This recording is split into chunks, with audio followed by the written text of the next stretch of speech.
I presume you don't have kids? No. You go, no, you're 25. It was a very intense shoot and I was really emotional during it. Oh, am I getting too serious? You know Ryan Reynolds is going to find that clip. Boom. Hi, Hugh Jackman. How are you? Sure. I'm good, very good. Good to see you here. Thank you so much for taking the time today. It's a very special discussion today that we're having because we're going to talk about some topics that we see in your latest movie called The Son, which is out in a few days. Some serious topics, we can say, and topics that concern us all one way or another. Yep. And so I feel like it's interesting to take the time today and talk about all those topics. First of all, just for people who haven't seen, I don't know, the trailer of the movie, how would you describe it in a few words? The movie is an exploration about mental health, severe mental health, and how it affects families, communities, and hopefully we'll start discussions like this about subjects that have been previously quite taboo. Yeah, we'll be able to talk about it today. So this format is kind of special. You've got a TV here, and you've got also a buzzer on your left-hand side. Oh, great. Basically, a wheel with emojis is going to appear on the screen. Yes. And you're going to have to press on the buzzer, and it will stop the wheel of emojis on one emoji. Yes. And we'll see what's behind. I'll guide you through the whole thing. Good. Don't worry. So you'll see here the emojis will appear right now. And when you want, you can press on the buzzer. Okay. Hey. So we're going to start with first question here. It's a smartphone emoji, and something is going to appear on the screen.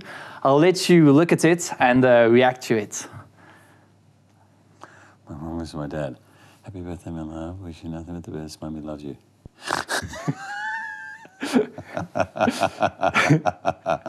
Okay. So, oh boy, I hope I'm not that dad. I really try not to be that dad. so First of all, getting the year wrong that's unforgivable. that's very, very difficult. So that's a meme we found online. And what does this make you think of? I think this speaks to the stereotypes of the difference between men and women and how they feel they can talk about their feelings and communicate openly. I don't know why I'm assuming it's a son. I'm assuming it's a son. Yeah. Because from the way the dad's talking, there's some, like without too much emotion, being quite removed and manly and butch and macho. There's an idea, I think, I don't think your generation has it, but the boys need to be made into men. Yeah, that's something we see in the movie. Yeah, girls become women, but somehow you got to make boys into men. They're scared to toughen them up, and that's what I get there. And in this movie, because you play in the movie a divorced father who welcomes his 17-year-old son, Nicholas, into his home after a while not living together. And Nicholas in the movie is in great distress and struggling. And so Peter, so that's the father, that's you, your character, tries to help him get better in this movie. And so we often hear that in a family, you know, the father has to be this sort of male, strong, almost like flawless figure in this family that shows no emotion, no vulnerability whatsoever. Do you think that's how it should be? No. I particularly after doing this movie, I think very differently about it. I think that actually showing vulnerability, leading with vulnerability is a sign of courage, is a sign of strength. And the more men can actually own their fears, their nervousness, their insecurities, in a way, the stronger they are ultimately. Yeah. And I don't think I'm as exaggerated as this, but before this movie, I think I did have a little bit of a feeling that I don't want to be a burden on my kids. If something's bothering me, I keep it for yourself. Keep it for myself. They don't need to know that I'm nervous about opening night or, you know, this thing happened or I had a fight with this person. If it's got nothing to do with them, don't share it with them. And also, I think I had a feeling of needing to project strength and solidity, and they can come to me, and I'm the captain of this ship. But really. Yeah. Particularly with a 17 and 22-year-old, they just want honesty. Yeah, and that's also a question I had, because you're, of course, a father with your family, but you're also an actor, you're also a celebrity. And so we often think that, celebrities also have to keep this sort of, be perfect, like have no problem, no issues whatsoever. Mm-hmm. I guess also this combined together makes it even more difficult, or how do you? I think so. I think there's a little bit of, in any job, whether you're famous or not, don't bother the people at work with things that are happening at home. Don't, try to keep that hidden, compartmentalize, That's unprofessional. However, being famous probably does make it more important. There's a feeling of, okay, if I have a bad day, if I have a meltdown, if I cry, that's going to become a huge thing. People are going to pry, it's going to become a headline. I don't want to show that. So it's easy, or people expect you to be a certain way. Yeah, like how can you be sad when you're successful? How can you or they know you for being happy-go-lucky. Like, oh, this is a person who's got everything in life and happy-go-lucky, and you may not feel that one day, but you might feel the pressure to be that. And I can relate to a little bit of that for sure. In the movie, what I also find interesting is the fact that this issue seems to repeat itself. Basically, because we can see that you're hard on your son in the movie, but your own father is hard on you too. So your father it's Anthony Hopkins playing in this movie. So it's as if the thing was sort of repeating itself, like a heritage in a family. That I really believe happens. It's one of the big things out of this movie. Somehow, no matter what we say as parents, you're too young. I presume you don't have kids. No. You go, no. You're 25. Yeah. Choice. But as a parent, every parent decides, I'm not going to be like my parents. I'm going to do a better job. I'll keep the things that were good. I'm going to change the things that I didn't like. And then somehow the things coming out of your mouth, you find yourself repeating them. You find the same thing happening. Because these forces within us go in very young. These inner voices go in very young, and they stay with you. And they sometimes operate quietly without you realizing it. So it does take a lot of courage to change things. Yeah. I think my character in this, because he left the home 2 years ago, divorced the mother of the child and has moved in with another woman, has another baby, he feels guilt, real guilt about it. So given this opportunity to help his son and the son moving in, he doesn't want to lose it. This is my chance to somehow appease, and to repair what I've done wrong.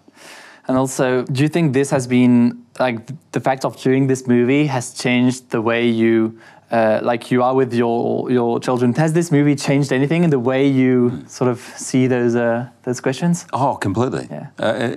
It continues to change for me because I understand my character's desire to be the one to fix things. I'm going to be the one to save my son. I mean, no one loves your kid like you, and the desire to fix them, and it's horrendous as a parent when your kid is not doing well. And so I understand that, but I'm much more likely to say things to my kids like, I don't know what to do.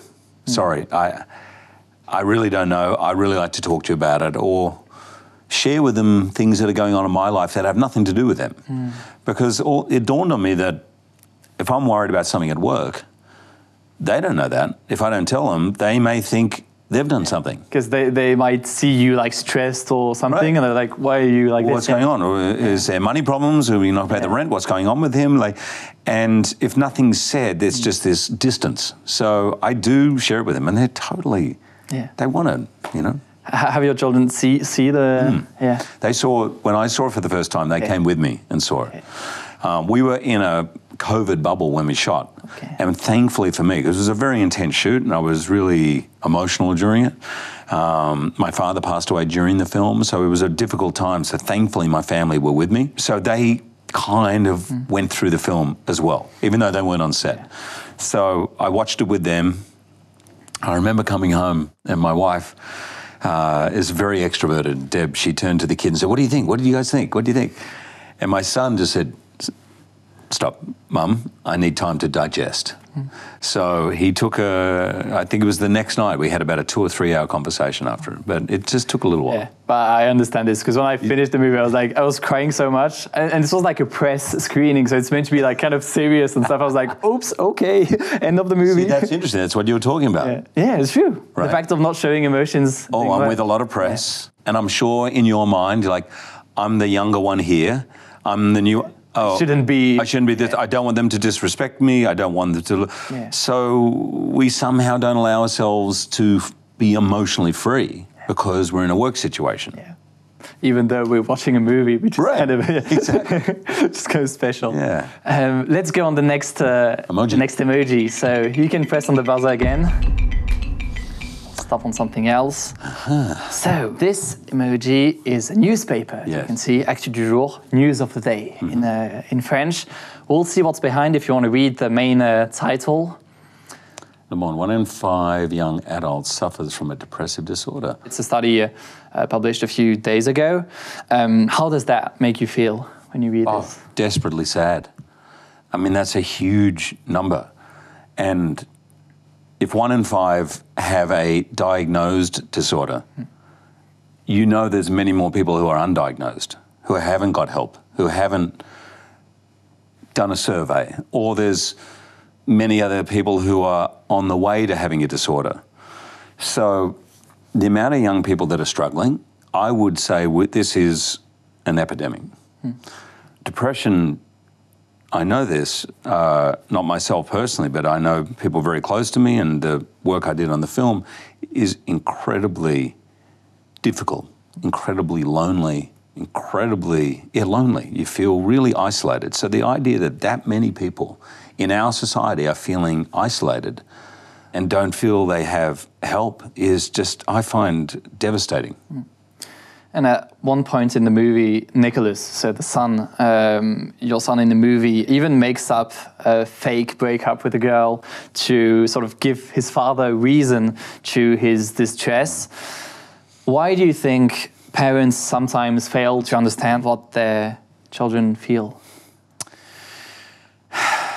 I feel a lot of parents need a specific answer. They need to know, and I don't think there always is a specific answer. In this movie, no real exact reason is given. For good reason, because sometimes it's chemical, sometimes it's genetic, sometimes something specific has happened. But there's still a lot of ignorance around it, a lot of lack of understanding, and sometimes the person suffering from depression doesn't understand. But I think for the parents, a lot of the time there's guilt. Is it something I did? Is it something, was it my fault as a parent? Have I missed the signs? Is that why my kid is suffering depression? Far easier for a parent to believe it's something that they didn't do. And also I think for the person suffering depression, it's really hard to go through. It's incredibly lonely. It's incredibly frightening. And I feel they want to have an answer. They don't want a burden, and they also don't want someone coming in trying to fix them. Because if it was as easy as go for a walk, get on with yourself, just do your homework, or why don't you go out with your friends, they would have done that. So they don't know necessarily how to get out of it. They just want to say, I'm hurting, I'm in pain, I don't know how to solve this, just listen to me, please, and be there with me. And that's what I've learned from this. Just the most important thing is for people going through depression to feel heard and to feel safe, to be able to feel whatever they're feeling. And do you feel like Peter, so you, the father in the movie, understands that his son is going through a hard time? Because we feel like sometimes he understands and he's like, okay, something's wrong. Sometimes he's like, oh, it's probably just a breakup or just something else. Do you feel like he truly knows what's happening? I don't think he truly knows. I think he really tries to understand.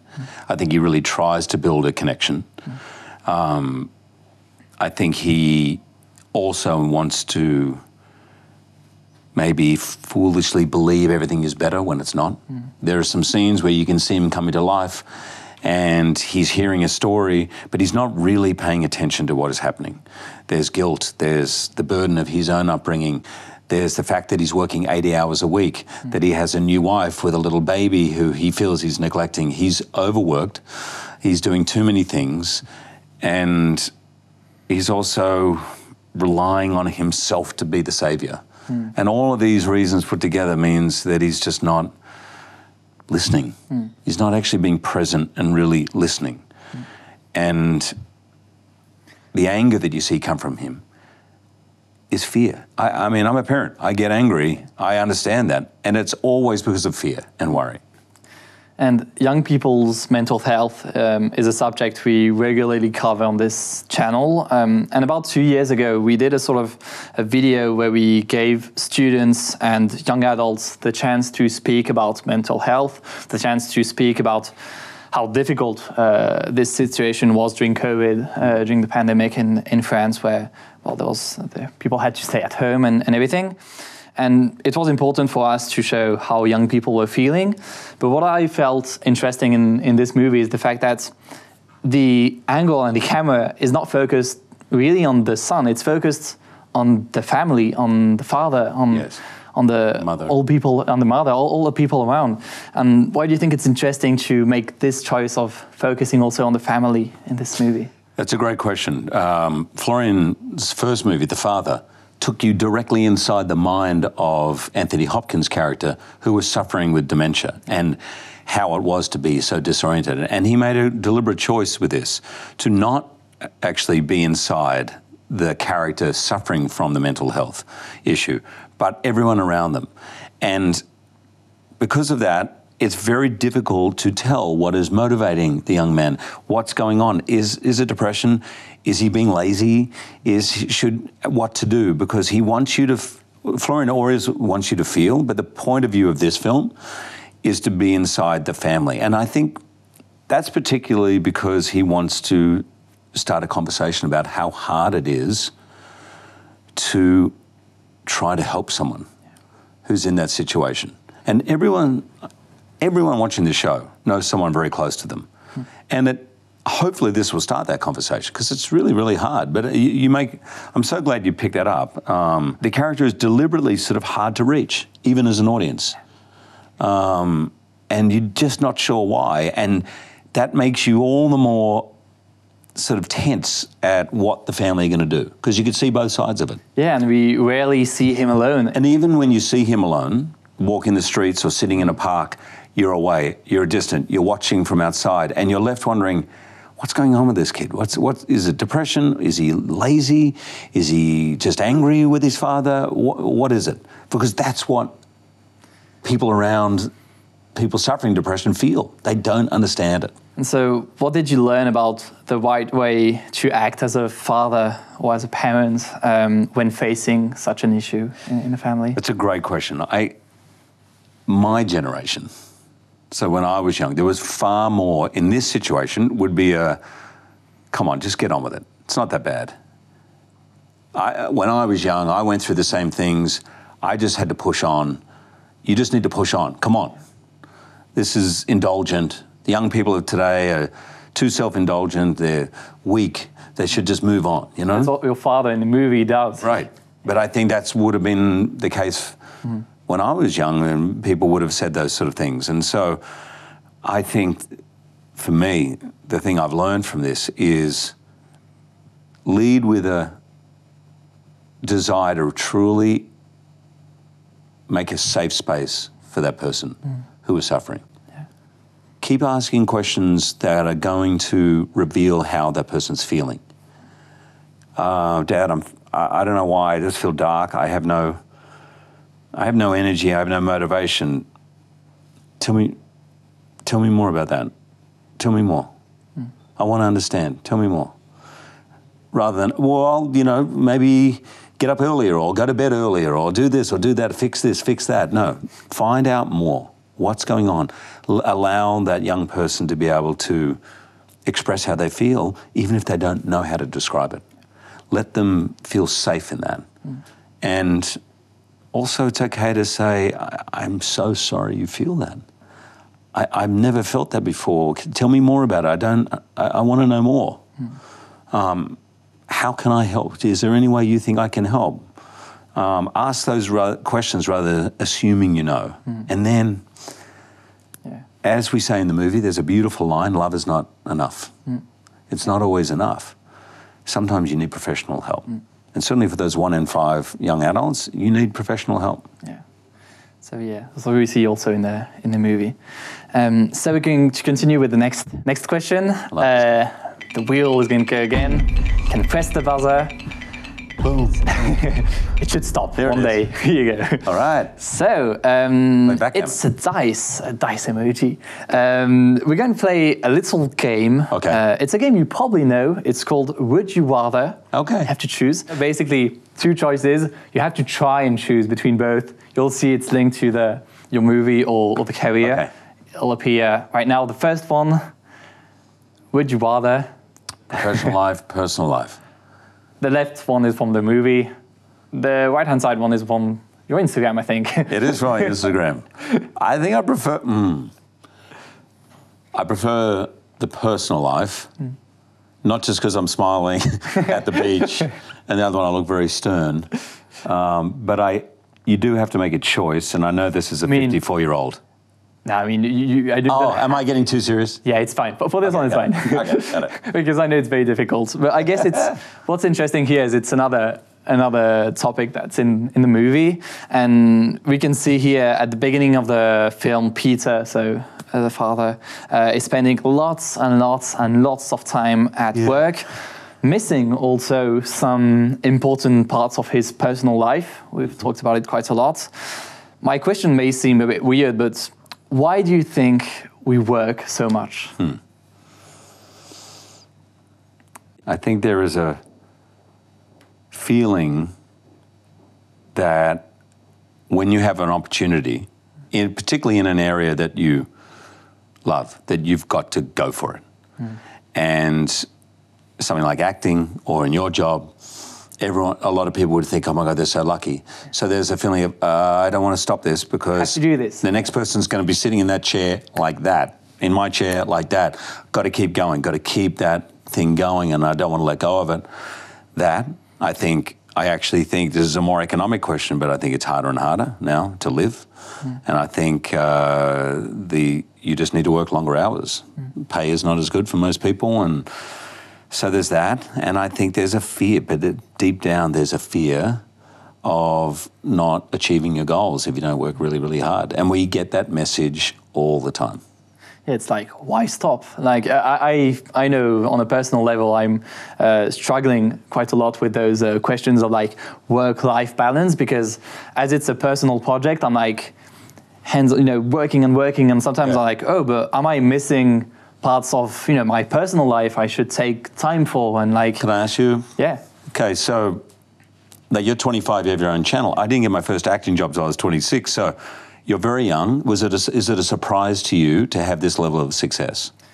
Yeah, I think so, yeah. And so do you feel you've got to make the most of it? Yeah.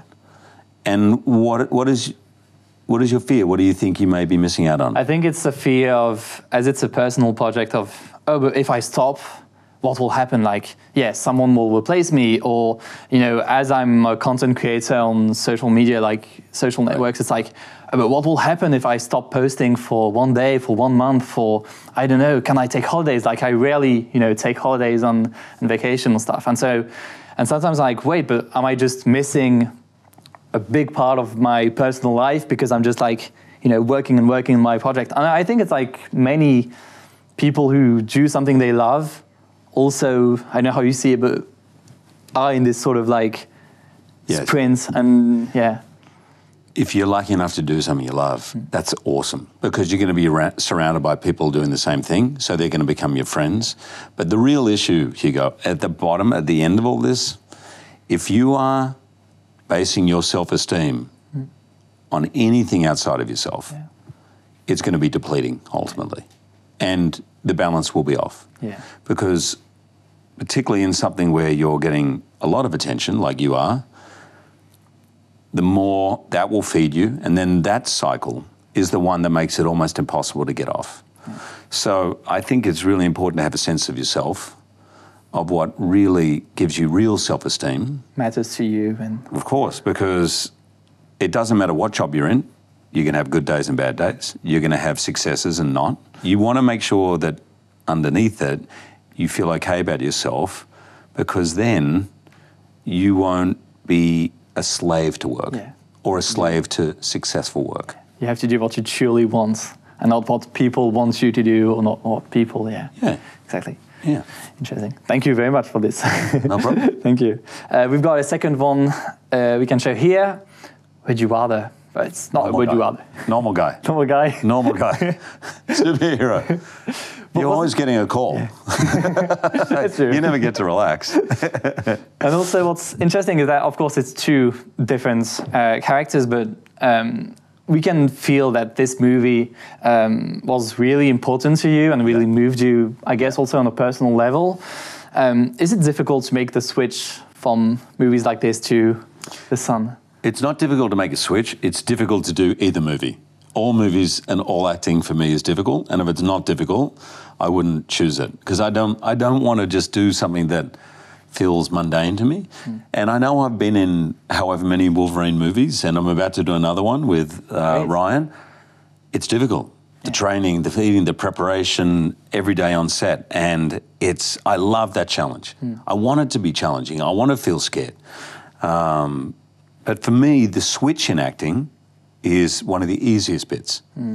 So I don't know why. I can do a musical, and then I'll do a drama, I'll do an action movie. It helps me to change around. Yeah. Doing the same kind of thing all the time, for me, is difficult. You have to change and do different stuff. Yeah. I understand. Great. I think we've got one last one, and then we'll do the last question. Okay. Acting. Great. 100% acting. Okay, that was the last one. Okay, so last question when now. I sing, I only think of myself as an actor. Really? I have to like imagine acting the the singing. So. Totally. Interesting. Okay, last question now. For the last time, you can press buzzer. Okay, so that's a sort of timer. And basically, this is a question, another format, another sort of game. Basically, you've got 60 seconds to try to answer to a maximum of questions by yes or no. Got it. So I've got some easy questions, so you just answer yes or no if you can. Yes. You should be okay. You should be okay. Okay. You can try. 60 seconds. Are you ready? Ready. Okay. Do you speak French? No. Was it difficult to scratch your nose when you played Wolverine? Yes. Is it tough to be a father? Yes. Has meditation changed your life? Yes. Are you a better actor than Ryan Reynolds? Yes. Okay. Are you on TikTok? No. Is winning an Oscar a goal for you? No. Is there a role you wish you never played? Oh, no. Is The Son the movie that matters the most to you? Yes. Would you have become a journalist if you hadn't been an actor? Yes. Are you afraid of death? Yes. Do you re-watch your own movies? No. Okay. Could you release a music album? No. Have you ever forgotten your script? Yes. Does money buy happiness? No. Have you ever thought about quitting acting? No. Does Wolverine... Yes. Yes? Oh, interesting. Does Wolverine struggle at airport security checkpoints? Yes. Okay, that was the last one. Thank you very much. Thank you so much for taking the time. You did well. You did good. But well, you know Ryan Reynolds is going to find that clip and I'm going to pay for it. Thank you so much for taking the time today. Thanks, Hugo. It was great to have this discussion on such, important topics. And So you're 25? I'm 25, yeah. 25. 25, yeah. I'm 54. So hopefully I'll see you in the next 10 years. And I want to hear how your life balance is going. Thank you so much. Okay. Thank you for taking the time. All right. Thank you. Good luck. Bonne Thank you chance. very much. Merci beaucoup. Thank you so much. That was great.